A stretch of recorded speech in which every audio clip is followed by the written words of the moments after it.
बिस्मिल्लाहिर्रहमानिर्रहीम। अजवा village info के अंदर खुश आमदीद। आज हमारा टॉपिक है बकरों को ठंडा किस तरीके से करना है। देसी तरीका, देसी फार्मूला होगा, कारआमद होगा, आजमूदा होगा।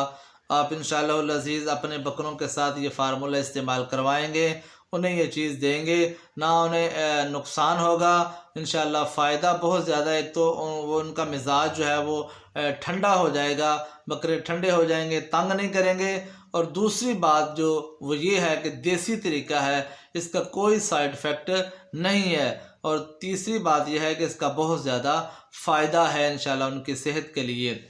तो एक दो बात पहले सुन लें कि जब जो ही आप मंडी से जानवर ख़रीद कर लाए, बकरे हैं या छतरे हैं या कजले हैं कोई भी, तो जो ही आप लेके आए तो उन्होंने ज़िंदगी में दाना पहले देखा नहीं है। व्यापारी हजरात दाना नहीं डालते, बेचने वाले भी वंडा वगैरह उनको इस्तेमाल नहीं करवाते। घर का कहीं से मिल जाए पला हुआ तो हर बंदा अपनी इस्तात के मुताबिक उन्हें वंडा ज़रूर डालता है। कोई कम डालता है, कोई ज़्यादा डालता है। अगर व्यापारी हजरात डालेंगे तो उनकी मुनाफे के अंदर कमी आती है, इस लिहाज से वो सिर्फ मंडियों के अंदर वंडा डालते हैं। वैसे वो अपने फार्म के ऊपर, अपनी हवेली के अंदर या ट्रैवलिंग के अंदर वंडा कभी भी नहीं डालेंगे। ऐसा भी है कि मंगल वाले दिन कहीं मंडी लगती है, सोमवार वाले दिन जानवर आ गए हैं, सोमवार वाले दिन सारा दिन उनको चारा खिलाया जाएगा।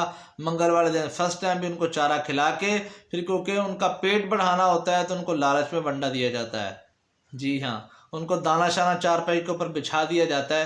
ये जानवर लालची है भाई, ताकि पेट भरा रहे, फूला रहे, आपको फरबा मोटा ताज़ा नज़र आए। वो वंडा सिर्फ वही होता है।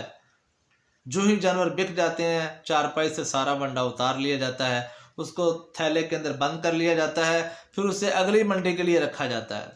ठीक है, टॉपिक लंबा हो जाएगा।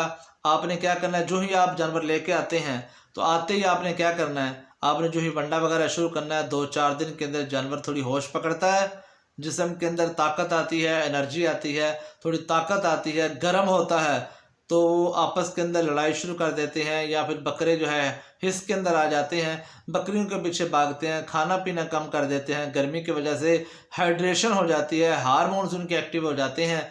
तो जो ही ये काम होता है, लेने वाला परेशान हो जाता है। ना वो अलहदा एक एक को बांध सकता है, ना वो कोई और काम कर सकता है। वो डालता है तो खाते नहीं हैं, खाते हैं तो तंग करते हैं, आवाज़ें निकालते हैं, अपना बकरे पेशाब पीना शुरू कर देते हैं, छींटे मारते हैं, फवार लगाते हैं। ये सारे काम से आम बंदा तंग हो जाता है। फिर वो जो ही रुजू करता है किसी बंदे के साथ, कोई कहता है यार ये पिलाओ, कोई कहता है यार ये दो, कोई कहता है खस्सी करवा दो, कोई कहता है ये टीके लगवा दो। तो देसी फार्मूला ऐसा है, इंशाल्लाह वो आप इस्तेमाल करवाएंगे, आपके बकरों को इंशाल्लाह इससे बहुत ज़्यादा फ़ायदा होगा। जो ही आप उन्हें बकरों को वंडा दें तो कम अज़ कम पानी ज़रूर लाजमी साथ रखें, ताकि बकरा अपनी मर्ज़ी से दाना खाए, वंडा उठाए, उसके बाद फिर अपनी मर्ज़ी से वो पानी पिए। ठीक है, ताकि उसे हाइड्रेशन ना हो, गर्मी ना हो उसे। फिर आपने गैर मुनासिब जगह पे जब बांधना है उन्हें, गर्मी में शिद्दत के अंदर, हबस के अंदर, तो बकरे वैसे ही गर्म होंगे। आप उन्हें थोड़ा ठंडा माहौल दें, आप अच्छी जगह पे रखें जहाँ हवा का क्रॉस हो। ठीक है, आप एक सीलिंग फ़ैन वहाँ लगा दें, छत वाला एक पंखा लगा दें ताकि हल्की फुल्की हवा वहाँ आती रहे और हवा का इखराज भी होता रहे। ये भी ज़रूरी बातें हैं करने वाली, ये भी काम आपने करने हैं। ठीक है, जहाँ आप जानवर को बांध रहे हैं, बहुत सारे लोग ऊपर तरपाल एक लगा देते हैं, कोई कपड़ा सा लगा दिया, नीचे जानवर बंधे हुए हैं, तो वो कहते हैं साए के अंदर हैं। भाई हबस के अंदर हैं, वहाँ गर्मी है, शिद्दत है गर्मी की। तो ऐसे जानवर को कैसे आप ठंडा करेंगे? ऐसे जानवर ठंडे नहीं होते। आप अच्छी जगह पे, मुनासिब जगह पे रखेंगे, माहौल अच्छा देंगे और वनडे के साथ आप पानी भी देंगे, तो इंशाल्लाह आपके जानवर हाइड्रेशन नहीं करेंगे। अब आपने देसी फार्मूला क्या देना है, 3 चीज़ें आप नोट कर लें। सबसे पहले तारामीरा के बीज, जो तारामीरा का तेल निकलता है ना, तारामीरा चारे के अंदर भी कुछ लोग इस्तेमाल करवाते हैं, हम भैंसों को कभी करवाते थे। तारामीरे के बीज आपने लेने हैं। उसके बाद बीज आपने लेने हैं काशनी के। ये काशनी भी बरसीन के अंदर जो है शटाले के अंदर इस्तेमाल होती है। काशनी के बीज, तारामीरा के बीज। जी हाँ, दूसरे आपने लेने देसी मूली के बीज। जो मूलियाँ आप खाते हैं ना, इनके ऊपर फिर बाद में जब वो अब मौसम आ गया है, इनके ऊपर जो है सिट्टा बन जाता है, इनके ऊपर पौधा निकलता है सर के अंदर, उसके ऊपर छोटी छोटी फलियाँ लगती हैं, उनके अंदर बीज होते हैं। उन्हें देसी मूली के बीज कहा जाता है। आपने किस रेशो से लेनी है, इस्तेमाल कैसे करवानी है, वो मैं आपको बता रहा हूँ। 1 पाव आपने लेने हैं काशनी के बीज, 1 पाव आपने लेना है तारामीरा के बीज, ठीक है, और आधा पाव फिर आपने लेनी है मूली के बीज। इन दोनों की रेशो को बराबर रखेंगे, मूली के बीज को हाफ कर लेंगे। अब आप चाहे 5-5 किलो के हिसाब से ले लें, आप 10-10 किलो के हिसाब से ले लें, आप 1-1 किलो के हिसाब से ले लें। काशनी के बीज और तारामीरा के बीज जो है, इनकी रेशो आपने जो है पूरी रखनी है, और इससे हाफ रेशो जो है, हाफ जो है वो आपने मूली के बीज रखने हैं, ठीक है। मूली के बीज हाजमे के लिए बहुत बेहतरीन है, देसी फार्मूला है, बकरों के हाजमे में ये हाई टॉनिक है, बेहतरीन हाजमे का टॉनिक है ये। जी हाँ, आपने तीनों चीज़ों को मिक्स कर लेना है, साफ़ कर लेना है, इसके अंदर गंद मंद ना हो।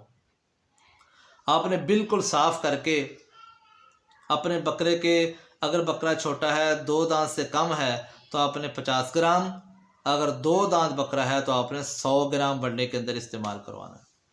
जी हाँ, बकरे खुशी के साथ खाएंगे। 100 ग्राम आपने रोज़ाना वनडे के अंदर डालना है, और आप ये वनडे के अंदर डालते रहें, पानी साथ रखें, वंडा आप जो दे रहे हैं वो देते रहें, उनको मुनासिब माहौल दें, हवा का इखराज हो, हबस वगैरह वहाँ ना बने, आपके बकरे आहिस्ता आहिस्ता बिल्कुल ठंडे हो जाएंगे। तारमीरे के अंदर तेल होता है, काशनी के अंदर भी ये आयली बीज होते हैं, मूली का बीज भी बहुत अच्छा है, तो इनसे उनको फ़ायदा है बहुत ज़्यादा, सिर्फ ठंडे नहीं हैं, ये उनकी सेहत के लिए भी फ़ायदेमंद है। अनाज है एक, अजनास है एक, ठीक है, ये खाने वाली चीज़ें हैं, बहुत ज़्यादा फ़ायदेमंद हैं। तो ये तीनों चीज़ें आपने वनडे के अंदर इस मिकदार से शामिल करनी है। 2 दांत से कम बकरा है तो 50 ग्राम, 2 दांत बकरा है, 4 दांत बकरा है तो आप 100 ग्राम, इससे ज़्यादा भी इस्तेमाल करवा सकते हैं। तो ये आप इस्तेमाल वनडे के अंदर रेगुलर तौर पे करवा सकते हैं। एक टाइम सिर्फ इतना बीज, इतना जनास आपने देना है, इंशाल्लाह आपका बकरा जो है ये सेहत भी पकड़ेगा और इंशाल्लाह गर्मी भी छोड़ देगा। जो बकरे गर्मी छोड़ देते हैं, हिस्स छोड़ देते हैं, तो उनका वज़न ख़ुद ब खुद बढ़ना शुरू हो जाता है। तो इस लिहाज से आपने देसी तरीक़ों को इस्तेमाल करना है, इंशाल्लाह आपका बहुत फ़ायदा होगा। वीडियो देखने का बहुत शुक्रिया।